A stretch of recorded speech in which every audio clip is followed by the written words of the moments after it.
Alex Jones and William Gheen, two well-established lunatics and conspiracy theorists, are going to mull over their new Obama conspiracy theory. It involves refugees from Central America, children, mind you, getting prepared to attack you. Man, I tell you, the Democratic Party is a mafia. But you do that, they're doing that by bringing in people that have no shared national or cultural experience with us, that are willing to literally say or do anything that their new master's calling them to do to protect their positions. Once Obama brings these kids in, gives them their Obama phone, enrolls them in Obamacare, puts them in a public school, pays for their housing, pays for their food, and envelops them in the moves them in with Democratic Party operatives, $6,000 a month. So it's like a Democratic foster care system. I think it goes way beyond Democratic political machinery, and I would contend that these people will do anything that their leaders call on them to do, and I do mean anything.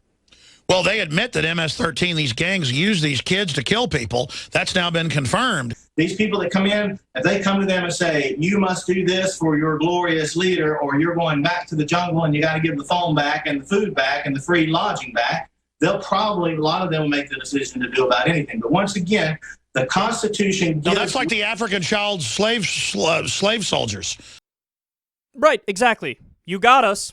Caught. President Obama is copying the model of African child slave soldiers. He is bringing into the country child refugees from Guatemala and El Salvador. And what he's doing is he's buying their loyalty through Obama phones, naturally.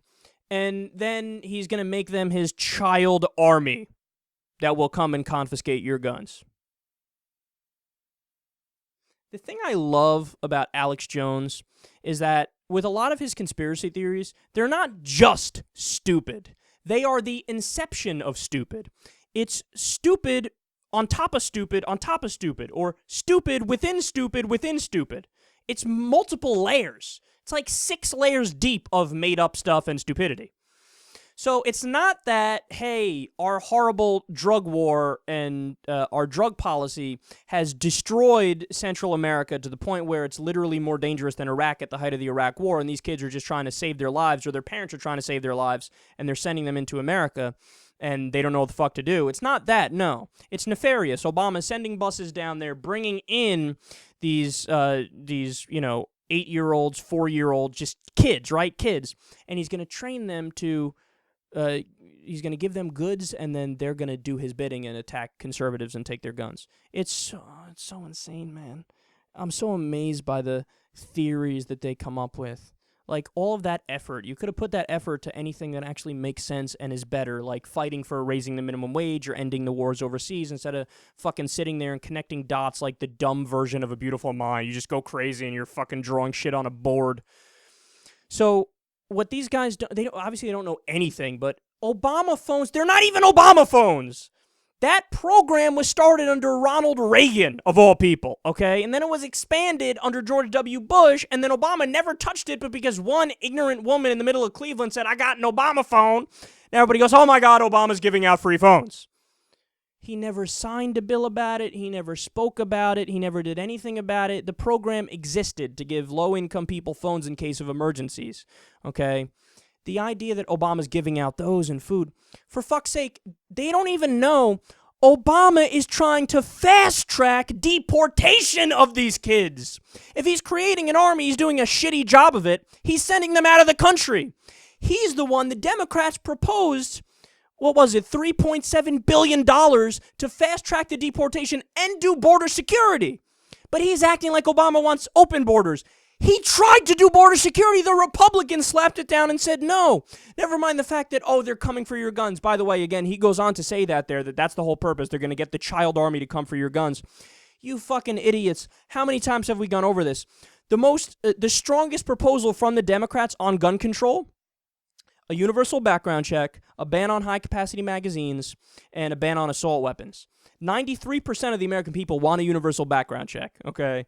65% want a ban on assault weapons. The polls vary widely for the ban on assault weapons. But that's the strongest proposal that was ever out there, and that was slapped down immediately. Not only did we not get those things through, we couldn't even get a watered-down background check bill through. And even if the strongest bill got through, which it wouldn't, and it didn't, what would happen? We'd still have hundreds of millions of guns in circulation in the U.S. Nobody's coming for pistols, nobody's coming for rifles, nobody's coming for shotguns. Just the most extreme versions of automatic weapons would be donezo. But no matter what, we're still swimming in an ocean of guns. But they make it seem like, well, no, obviously Obama's with the child army, he's going to come take your guns and blah, blah, blah, blah, blah. You don't know what you're talking about. You're idiots who are talking out of your asses. How can anybody believe this stuff? If you follow politics on a daily basis and you read the news and you know what's actually going on, what's actually happening in the debate, 80% of the time when Alex Jones talks, you bang your head against the wall. And whenever he's right, he's usually just right by accident.